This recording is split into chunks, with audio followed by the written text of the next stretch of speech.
Sir ఈ రోజుల్లో urbanisation ఎక్కువైపోయింది. సిటీలో తిరగడం, జాబ్‌ల కోసం గూడా 20, 30 కిలోమీటర్లు డ్రైవింగ్ జేయడం. అక్కడికెళ్ళిన తర్వాత గూడా సిస్టమ్ వర్క్ కూడా ఎక్కువైపోయింది.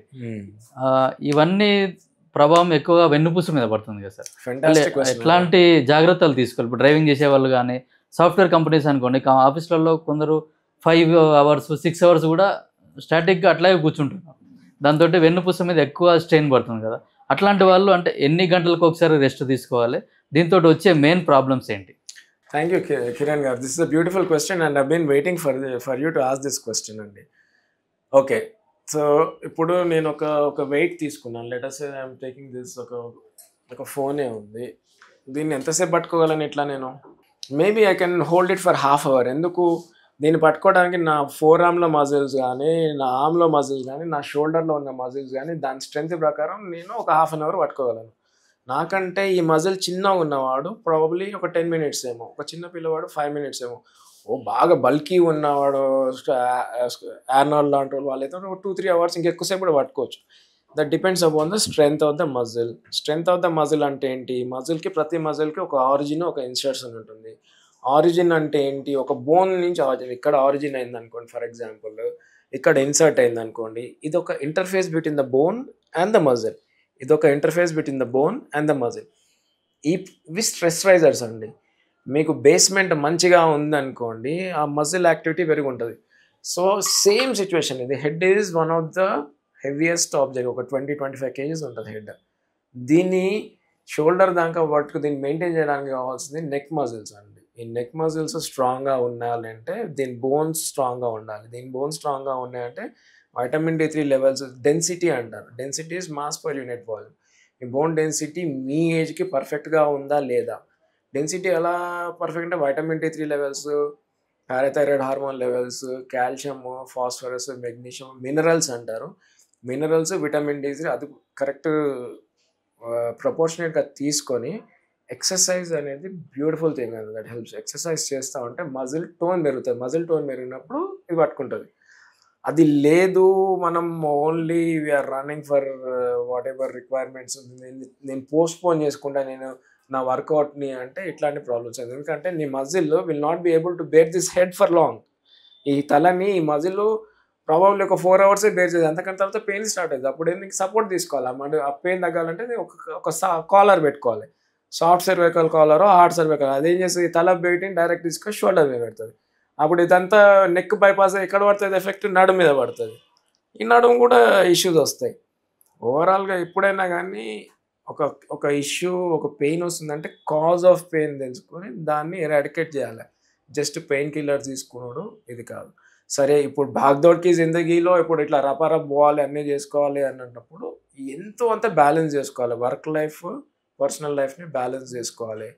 ఏమన్నా స్మోకింగ్ ఇట్లాంటిది ఏదో ఉంటే ఆపేసేయాలి. యంగ్ ఏజ్లో తెలియదు. 20-25, 35 వరకు శరీరాన్ని ఎంత కష్టపెట్టినా, స్మోక్ చేసినా, తాగినా ఏం పెద్ద తెలియదు. కానీ దాని ఎఫెక్ట్స్ అనేది లేట్ 40sలో, ఎర్లీ 40sలో, లేట్ 30sలో స్టార్ట్ అవుతుంది. సో అడిక్వేట్ హెల్త్ ఎడ్యుకేషన్ ఒకటి, సన్ ఎక్స్పోజర్ ఒకటి, ఫిజికల్ ఎక్సర్సైజెస్ ఏదైనా ఒకటి. అన్నిటికంటే బెస్ట్ ఎక్సర్సైజ్ యోగా అండి. మీరు జాయింట్స్ని ఎంత స్ట్రెచ్ చేస్తే దాని చుట్టూ ఉన్న బోన్ అంత గట్టిగా ఉంటుంది. మనకి everything is there in our Hindu tradition. ఆ ట్రెడిషన్లో అంటే fasting is also beautiful thing. Basically you should know what to do. Bone mineral డెన్సిటీని ఎలా కాపాడుకోవాలి. మన బోన్ డెన్సిటీ టెస్ట్ చేయడానికి డెక్సా స్కాన్ అని ఉంటుంది, వైటమిన్ D3 లెవెల్స్ అని ఉంటాయి. There are so many investigations to show and prove how your bones and joints are doing. దాన్ని బట్టి మీకు మనం మార్పులు చేర్పులు చేసుకొని we can live long, we can live happy, we can be pain free. అంటే ఇప్పుడు మనం తాగే వాటర్తో కూడా కొన్ని బొక్కలు సన్నగా పడుతున్నాయి, పలస అవుతున్నాయి అంటున్నాం. RO వాటర్ తాగడం వల్ల కూడా బొక్కలు ఇట్లా సన్నబడము, పలచన పడడం ఇట్లాంటివి జరుగుతుందా? మనం అంటే RO వాటర్ కూడా తీసుకోవడం మంచిదా కాదా? దీని మీద కాంట్రవర్సీ ఉంది. ఆల్కలైనైజ్డ్ వాటర్, RO వాటర్ దాన్ని ఏం చేస్తుందంటే బోన్లో ఉన్న మినరల్స్ని సక్ చేసేస్తుంది అని. నా నాలెడ్జ్ దీంట్లో అంత ఎక్కువగా లేదు. But I think it is better to go with the mineral water. Regular తాగే మినరల్ వాటర్. రివర్స్ ఆల్కలైజేషన్ నేను కూడా యూజ్ చేయను, రివర్స్ ఆక్సిడైజ్ వాటర్. ఎందుకంటే there are many examples and people మనం ఆల్రెడీ మన బోన్ మినరల్స్తో డిప్రైవ్డ్ స్టేజ్లో ఉంది. ఇది వెళ్ళేసి హైపోఆస్మోలార్ ఉంటుంది కదా, మన బోన్లో ఉన్న ఆస్మోలారిటీ చేంజెస్ ఇంకా సక్ చేస్తాయి మినరల్స్ని, బోన్ వీకెన్ అయ్యే అవకాశం ఉంటుంది. It is been proved.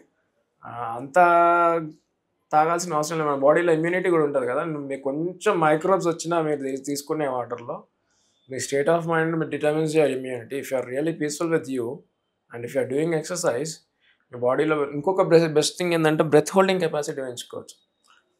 మీరు మామూలుగా డ్రైవ్ చేసేటప్పుడైనా ఏదైనా ఉట్టిగా ఖాళీ ఉన్నాడు, just hold your breath and keep it like that. దాన్ని పెంచుకుంటుండండి. మీకు అది మసిల్కి యూజ్ అవుతుంది, లంగ్ కెపాసిటీ ఏమవుతుంది, లంగ్ ఇన్ఫెక్షన్స్ వచ్చినా అవుతుంది. మన ప్రతి మన బాడీలోనే మస్తు మిలియన్స్ ఆఫ్ మైక్రో ఆర్గానిజమ్స్ ఉంటాయి. ప్రతి ఆర్గానిజం, టైనీ ఆర్గానిజం లేని వాటర్ దొరకదండి, ఉంటుంది. But how to fight the infection అనేది ఇంపార్టెంట్. డాక్టర్ గారు, ఈ స్కోలియోసిస్ అంటే ఏంటి, ఒకసారి దాని గురించి డీటెయిల్గా ఎక్స్ప్లెయిన్ చేయండి. ఓకే, సో బిఫోర్ దట్ ఇది మన స్పైన్ ఇట్లుంటుందండి. ఇది బ్రెయిన్ నుంచి స్పైనల్ కార్డ్ వస్తుంది. స్పైనల్ కార్డ్ ఇక్కడ దాకా కింద దాకా వస్తుంది. ప్రతి చోట ఇట్లా సర్వీస్ వైర్ల లాగా నర్వ్ రూట్స్ ఇట్లా ఇస్తుంటుంది. దీన్ని సర్వైకల్ స్పైన్ అంటారు. 7 ఉంటుంది సర్వైకల్ స్పైన్. కింద డార్సల్ స్పైన్ అని 12 బోన్స్ ఉంటాయి. కింద లంబార్ స్పైన్ అని ఇక్కడ 5 బోన్స్ ఉంటాయి. కింద సాక్రమ్, కాక్సిక్ అని ఉంటాయండి. సో నార్మల్గా మన మెడని కొంచెం ఇట్లా ఉంటుంది. దీన్ని లార్డోటిక్ కర్వ్ అంటారు, సర్వైకల్ లార్డోటిక్ కర్వ్. మళ్ళీ నడుం కాడ కూడా ఇట్లా ఉంటుంది, దీన్ని లార్డోటిక్ కర్వ్ అంటారు. ఇదేమో డార్సల్ స్పైన్ కొంచెం దానికి రివర్స్ ఉంటుంది. ఒక రకంగా చూస్తే మీకు ఎస్ షేప్లో ఉంది కదా, సో దీన్ని కైఫోటిక్ కర్వ్ అంటారు. ఒకవేళ మనకి ఏదైనా మస్కులర్ కాజెస్, ఏదైనా ఇందాక అన్నట్టు ఎక్సర్సైజ్ లేకుండా ఎక్కువ బండ్ల మీద ఎక్కువ దూరం ప్రయాణం చేసే వాళ్ళు కానీ, ఈ సాఫ్ట్వేర్ ఇంజనీర్ సిస్టమ్ ముందు ఎక్కువ కూర్చునే వాళ్ళకి ఈ మెడలో, ఈ నడుములో మెయిన్ ఏంటంటే ఇలాంటి కర్వ్ పోతుంది. ఈ లార్డోటిక్ కర్వ్ స్ట్రైట్ అవుతుంది. దాన్ని straightening of cervical spine, straightening of lumbar spine అంటారు. అది ఒక మేజర్ ఎక్స్రేలో చూసే ఒక ఫైండింగ్ అంటారు. సో అదొకటి. ఒకవేళ ఈ కైఫోటిక్ కర్వ్ ఎగ్జాగరేట్ అయింది అనుకోండి, మన టీబీ చిన్నపిల్లలలో చూస్తున్న టీబీ లాంటివి ఏమైనా వచ్చినప్పుడు అప్పర్ డార్సల్ స్పైన్లో యాంగిల్ ఇట్లా ఉంటుంది అండి. కైఫస్, గిబ్బస్ డిఫార్మిటీ అని అంటారు. ఇట్లా వంగినట్టు ఉంటుంది, సైడ్ నుంచి ఇట్లా వంగినట్టు ఉంటుంది.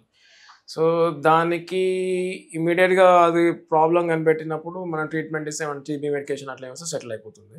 ఇంకోటి కైఫోటిక్ డిఫార్మిటీ అంటే ఇలా స్ట్రైట్గా ఉన్న స్పైన్ ఈ సైడ్ ఈ యాంగిల్లో, యాంట్రో పోస్టర్ యాంగిల్లో ఇట్లా ఏదైనా ఉంటే, మెయిన్గా ఏంటంటే చిన్నపిల్లలు ఇట్లా వంగి కూర్చొని చదువుకుంటుంటారు కదా, అట్లా వంగి చదివేటప్పుడు వస్తుంది. ఒకవైపు వంగినప్పుడు ఇంకో వైపు స్పైన్ పెడుతుంది, పడుకున్నప్పుడు స్ట్రైట్ అయిపోతుంది. దాన్ని postural scoliosis, permanent structural scoliosis ఉంటుంది. కంజెనిటల్గా వచ్చే వాళ్ళకి ఏంటంటే ఇది ఇట్లా వంకర టింకర్ ఉన్న వాళ్ళకి ఈ సుపీరియర్ ఇన్ఫీరియర్ హైట్ తక్కువ ఉంటుంది, కానీ సర్జికల్గా ఫిక్స్ చేసుకోవాలి. ఈ ఏరియాలో మనకి ఇక్కడ పెడికిల్స్ అని ఉంటాయి. ఆ పెడికిల్స్లో స్క్రూస్ చేసుకొని స్ట్రైటనింగ్ చేసుకొని కన్ఫర్మ్ చేసుకుంటే వాళ్ళ లైఫ్ వాళ్ళకు ఉంటుంది. దానికి ఏ ఏజ్లో ఫిక్స్ చేయాలి అనేది క్వశ్చన్ ఉంటుంది. వాళ్ళకి 16 to 20 ఇయర్స్లో మనం స్టార్ట్ చేసుకోవచ్చు ఫిక్స్ చేసుకొని. వాళ్ళకి స్ట్రక్చరల్ డిఫార్మిటీ ఉండదు కాబట్టి పెయిన్ తగ్గుతుంది. ఇంకోటి ఏంటంటే ఎలక్ట్రికల్ కండక్షన్ ఎట్లాగో మంచిగా cervical spine, dorsal spine, lumbar spine ఇక్కడ నుంచి లెమోసాక్రల్ ఫ్లెక్సెస్ అన్నీ వస్తాయి కాబట్టి that should not be a problem.